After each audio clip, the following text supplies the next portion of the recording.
আসসালামু আলাইকুম। চাকরি প্রত্যাশী বন্ধুরা, সম্প্রতি কাস্টমস, এক্সাইজ ও ভ্যাট কমিশনারেট ঢাকা দক্ষিণ নিয়োগ বিজ্ঞপ্তি ২০২৫ কর্তৃপক্ষ হতে দৈনিক প্রথম আলোতে ২৪ অক্টোবর ২০২৫ প্রকাশ হয়েছে। আজকে আবেদনটি সম্পর্কে বিস্তারিত জানব। কত যোগ্যতা লাগবে এবং সুবিধা ও অসুবিধা সবকিছুই জানব এই ভিডিওতে। চলুন শুরু করা যাক।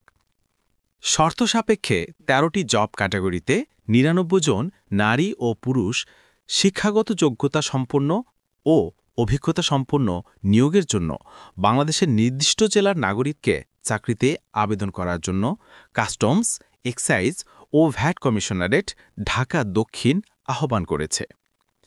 কাস্টমস, এক্সাইজ ও ভ্যাট কমিশনারেট ঢাকা দক্ষিণ চাকরিতে আবেদন করার প্রথম শর্ত হচ্ছে আপনাকে অবশ্যই বাংলাদেশের নাগরিক হতে হবে। কাস্টমস, এক্সাইজ ও ভ্যাট কমিশনারেট ঢাকা দক্ষিণ চাকরির আবেদনের ক্ষেত্রে কিছু পদের জন্য অভিজ্ঞতা প্রয়োজন রয়েছে, আবার কিছু পদের জন্য অভিজ্ঞতার কোনো প্রয়োজন নেই। তবে অভিজ্ঞতা সম্পন্ন চাকরির পদের বেতন তুলনামূলক একটু বেশি, অভিজ্ঞতা প্রয়োজন নেই পদের দায়িত্বে। এই চাকরি নিয়ে বিস্তারিত ভিডিও চ্যানেলে দেওয়া হয়েছে। ধন্যবাদ।